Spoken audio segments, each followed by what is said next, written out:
No se oye. Sí, ahora, mejor. Acérquelo un poquito más. Acérquelo más, acérquelo. Súbelo. Así. Bueno, un poco artificial. Decía que para mí pues, es un placer y un honor participar en este congreso, del cual aprovecho pues, públicamente para felicitar a la organización, para enviarle pues, un abrazo a Paulina para que se pueda recuperar lo antes posible. El trabajo que les presento es una parte muy pequeñita de la investigación que vengo realizando en los últimos años. Lo he titulado, bueno, lo tienen en el programa, Heterodoxia y disidencia, y parto de una conocida frase, ¿verdad?, atribuida a un obispo de Cervera, allá por el segundo cuarto del siglo XIX, en la presencia de Fernando VII, que habló de la funesta manía de pensar, ¿no?, lo cual pues, siempre se ha atribuido al pensamiento reaccionario español en relación al repudio del pensamiento, de la racionalidad y, en definitiva, de la cultura. Bueno, pues precisamente esa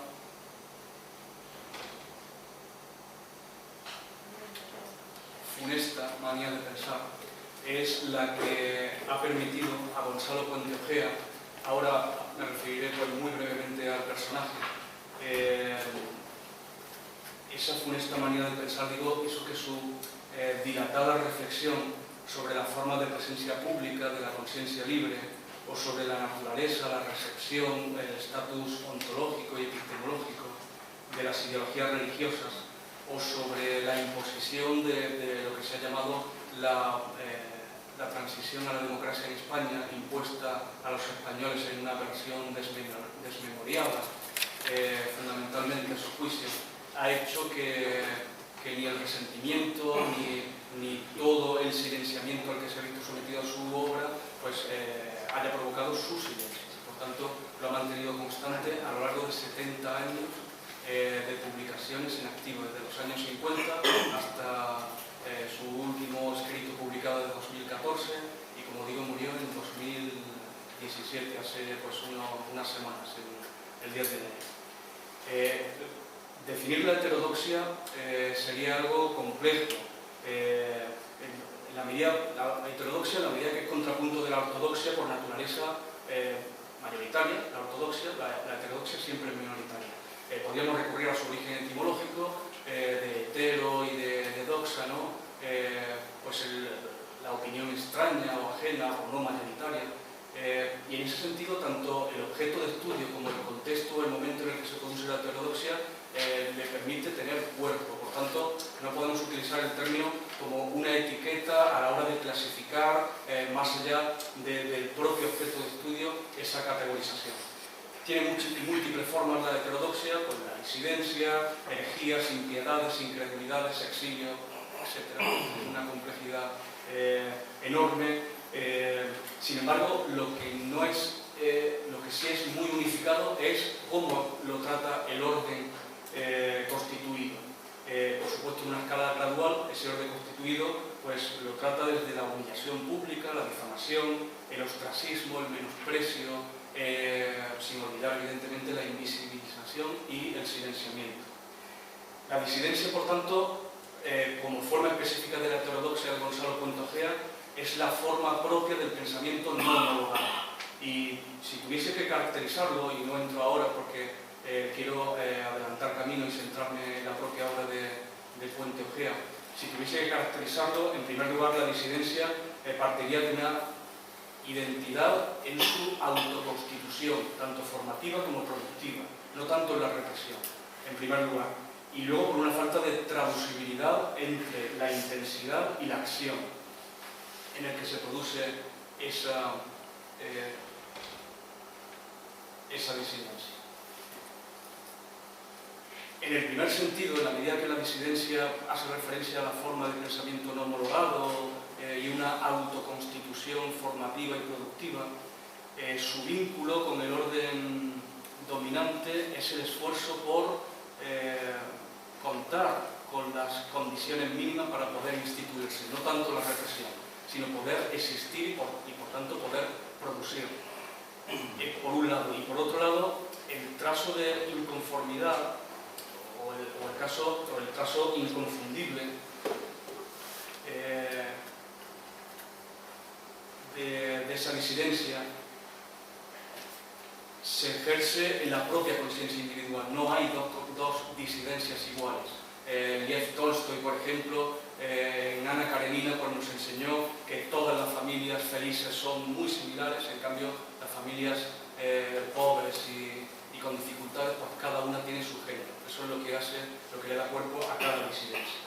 El trazo de la disidencia de Gonzalo Puente Ojea tiene la marca del autodidactismo. Él nace en 1924, en un momento en el que en España existe una dictadura llamada por muchos dicta blanda, autoritarismo, un régimen político en decadencia. En ese momento en el que él nace, hijo de un diplomático, él también va a ejercer la carrera diplomática como profesión.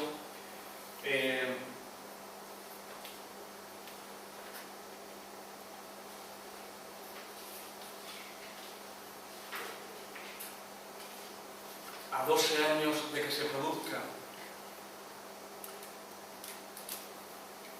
el inicio de la Guerra Civil Española, un acontecimiento que causará en él un fuerte impacto ideológico, sobre todo por lo que provoca, sobre todo por lo que provoca la persecución, la violencia que se ejerce desde el primer momento y sobre todo el surgimiento, la eclosión de un régimen ideológico muy fuerte, totalitario, en grado extremo, que va a condicionar desde muy joven, con 12 años.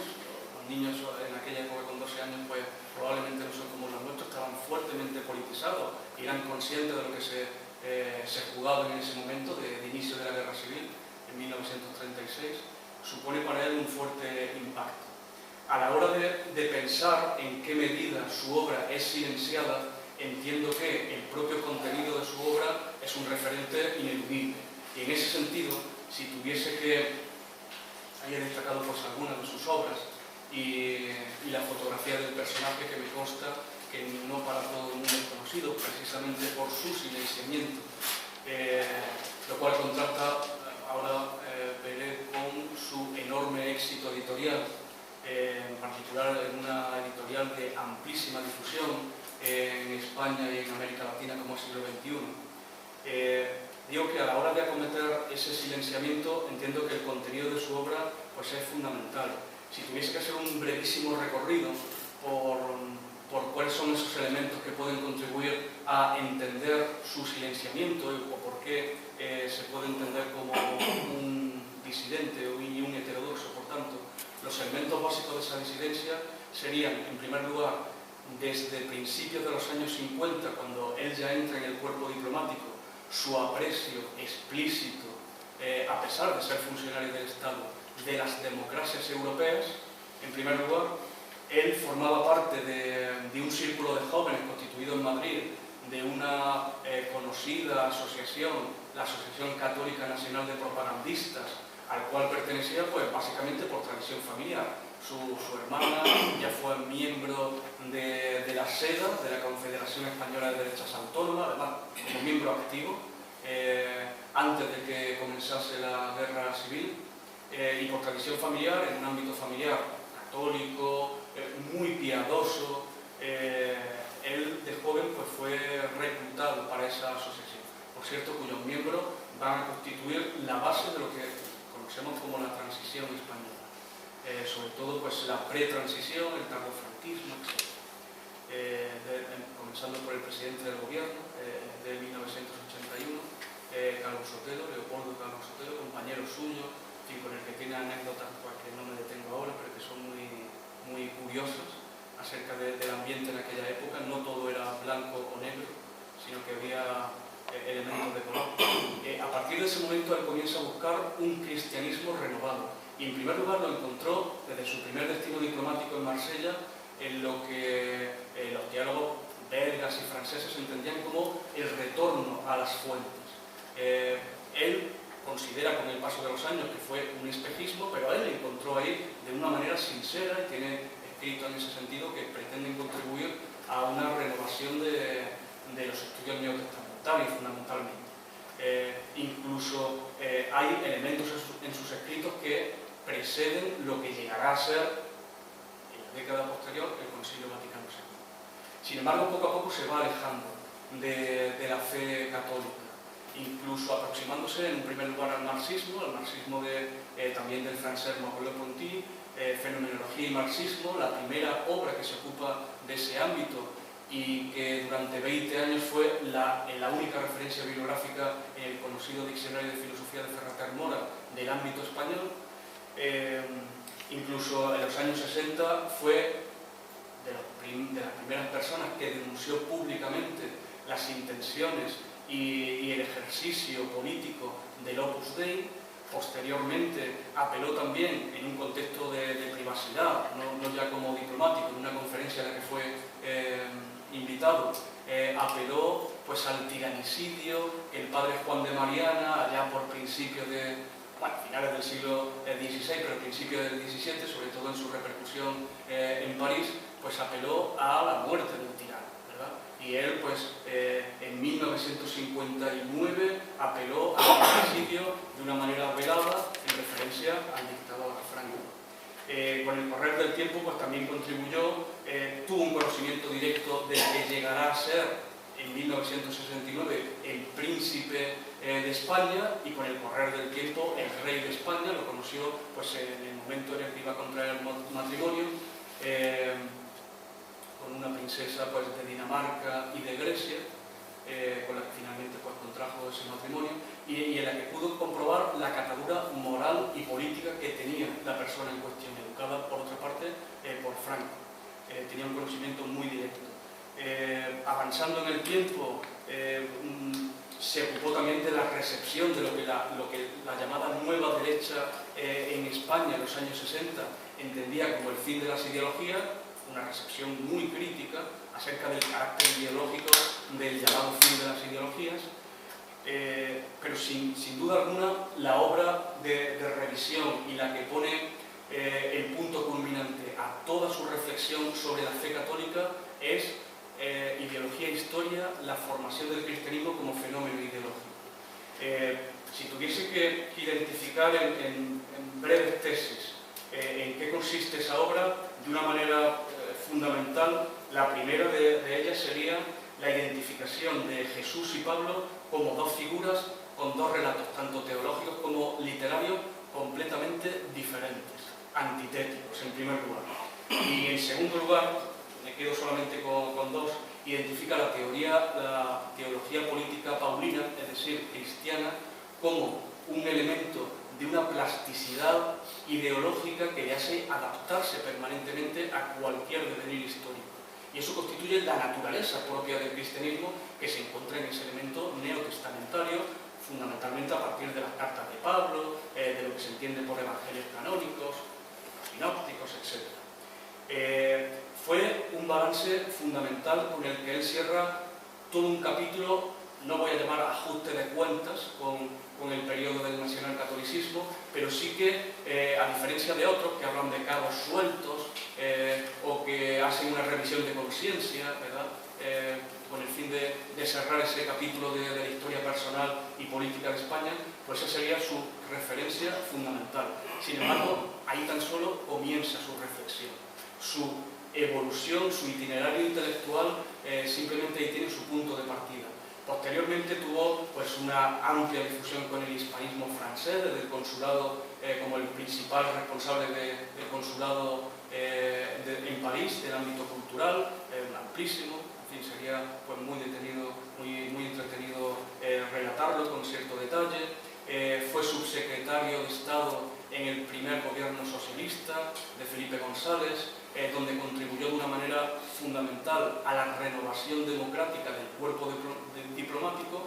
El ministro que lo nombró, Fernando Morán, fue cesado por ese presidente del gobierno, y él le correspondía como embajador de grado solicitar embajada y solicitud sin actitud, sin resentimiento, como algún crítico entiende ver, que siempre pretende atribuir razones ocultas personales para optar a un cargo profesional, optó por la embajada en la Santa Sede, con una polémica que seguro que muchos de ustedes conocen y en la que en cualquier caso no me voy a detener.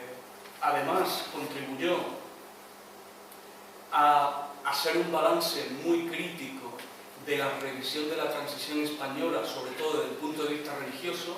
Él conocía con mucho detalle no solamente los personajes que intervinieron, sino desde el punto de vista jurídico, todo el proceso que se siguió para llegar no solamente a la redacción de la Constitución española en su artículo 16, sino en los acuerdos, en la Ley de Libertad Religiosa de 1980, que venía simplemente a edulcorar la que 13 años antes ya se había hecho, la de 1967, y por tanto es, en ese sentido, perfectamente continuista, asume los criterios establecidos por el Concilio Vaticano II. Estoy hablando de una ley civil, ¿vale? En referencia a una ley de carácter confesional. Y por otra parte, y finalmente, como culmen de su evolución intelectual, alcanza no ya un ateísmo, porque él reniega de utilizar ese término para atribuirlo a sí mismo, porque intenta ir más allá de la creencia o la increencia, sino que en la medida que el objeto del origen de la religiosidad es un elemento fundamental a la hora de valorar no la fe católica, sino la fe religiosa en su conjunto, en su fundamento antropológico, neurocientífico, por supuesto histórico, considera que hay una categoría superior que es la contraposición entre religiosidad e irreligiosidad. Y en ese sentido, él se considera irreligioso.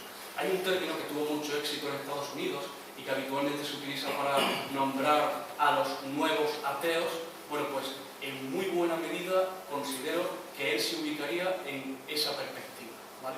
Pero él no asume, ni mucho menos, el nuevo ateísmo, porque considera que el ateísmo está minado de categorías antiguas, desfasadas, que no son capaces de asumir la crítica científica, neurocientífica, antropológica respecto al origen de la propia religiosidad, y que él centra en el animismo en particular. Y por último, pues, como comentaba nuestro moderador, tiene una fundamentación unido con esta religiosidad del laicismo, que él distingue perfectamente de la laicidad, lo cual lo atribuye pues, a una estrategia que proviene del ámbito francés, entre el laicado, por un lado, distinguiendo dos tipos de laicidades, la buena y la mala, ¿vale? Atribuyéndole adjetivos, es decir, la inclusiva y excluyente, la abierta y totalitaria, cerrada. Cualquier tipo de distinción él considera que es una contaminación lingüística y que por tanto pervierte el propio concepto de laicismo. En ese sentido considero que en muy buena medida se puede entrever los elementos de disidencia que existen en su obra. Sin embargo, considero que no basta con ello, no basta con hacer una propia revisión para interpretar. Entiendo que del modo voluntarista, del mejor modo posible sin duda, pero sin duda alguna voluntarista, interpretando o haciendo juicios de intenciones acerca de cómo debe entenderse su obra. Creo que sería insuficiente para atribuirle en sentido estricto, no ya una heterodoxia y disidencia, sino un silenciamiento, ¿vale? Porque probablemente podría decir todas estas cosas, pero no merece la pena comentarle y solo produce silencio, ¿vale? El silencio, cuando se convierte en silenciamiento, sí tiene una intencionalidad, y esa intencionalidad es la que pretendo construir. Por eso describo cuál sería ese silenciamiento razonado. Y en ese silenciamiento razonado encuentro razones extrínsecas e intrínsecas. Razones que solamente desde el punto de vista conceptual pueden distinguirse, conceptualizarse e identificarse. En la práctica van íntimamente ligadas. De una manera muy rápida, pues he destacado 6 como razones extrínsecas. En primer lugar, la no pertenencia a la carrera universitaria, lo cual hace que por un carácter tradicionalmente endogámico haya cierta reticencia a mezclarse con el autor, con el intelectual que utilice el ensayo como referente fundamental de su canal comunicativo. Y en ese sentido hay cierta prudencia a la hora de mezclarse con aquel que puede utilizar un lenguaje cargado de adjetivos, adjetivos, de adverbios que puedan dar pie a una ideologización de su pensamiento, y ese reparo existe. Y eso por referirme a algo. Sin duda alguna también se encuentra pues, la propia carrera universitaria, de cómo se construye el currículo y de que es anecable y sin duda alguna algunos autores no lo son, su vínculo. Su tardía producción, él solamente comienza a producir en un sentido continuo a partir de la jubilación, publica su segunda obra con 67 años de edad y a partir de ese momento va a publicar 18 libros más. Y por tanto eso contribuye a cierta lejanía, ¿no? El veto mediático, fundamentalmente, a partir de la polémica provocada por su cese, por el modo como se produjo su cese de la Santa Sede, de su embajada, un veto mediático fundamentalmente del grupo Prisa. Él colaboró con muchos medios, con el diario El Mundo, con Onda Cero, en la etapa que Luis del Olmo tuvo con su conocido programa Protagonistas, participó durante 5 años. Luego hay muchos medios que lo han buscado, pero él no ha querido colaborar. El miedo que produce relacionarse con un autor silenciado sistemáticamente, identifico que retroalimenta una curiosa paradoja, que es la manifestación de reconocimiento de respeto privado y de silenciamiento público. Y en ese sentido, a lo largo de porque he podido tener acceso a toda la relación epistolar que tiene con diferentes intelectuales españoles, he podido identificar cómo múltiples teólogos, filósofos, sociólogos, Juan José Tamayo, por ejemplo, José Fernández Ubiña de la Universidad de Granada, le reconocen públicamente su mérito, pero no lo citan en la bibliografía de sus libros directamente. El uso de obras no traducidas al español, que en principio puede chocar, ¿vale? Pero en los años 50 y 60 el uso de idiomas o de determinados idiomas no estaba estandarizado en buena parte de la Universidad Española, y él utiliza muchas obras que o se traducen 20 años más tarde o que nunca llegan a traducirse, particularmente las que son de exégesis del Nuevo Testamento, como Maccabee, Paul Winter, etc. Y forma con sorna, ¿vale?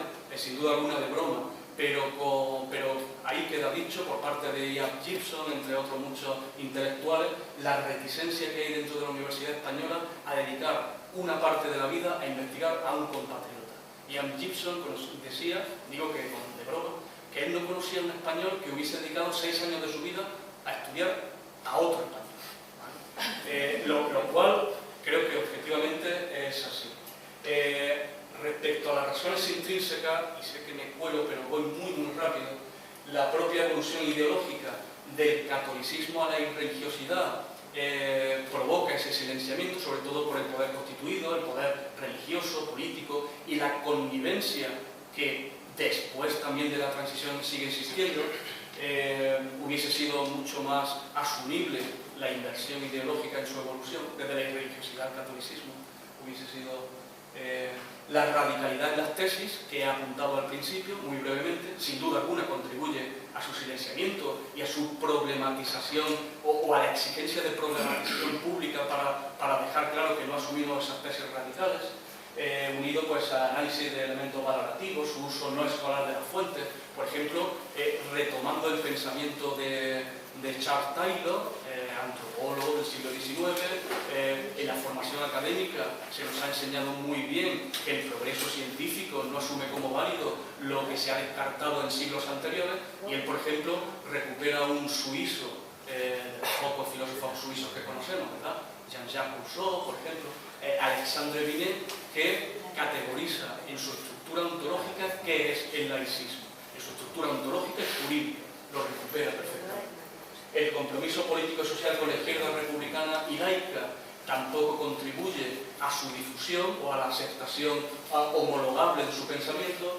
La irreligiosidad y, por último, la densidad conceptual, que implica un ejercicio de esfuerzo permanente por parte del lector.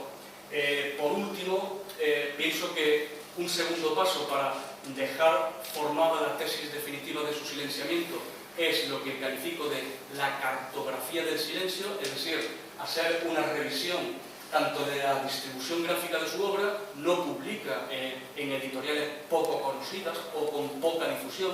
Siglo XXI, a día de hoy, sigue siendo una de las editoriales con más difusión del mundo hispano. Es más, después de 18 ediciones de su primera obra, la propia editorial, en noviembre de 2001, crea la Biblioteca Gonzalo Puente Ojeda, ¿vale?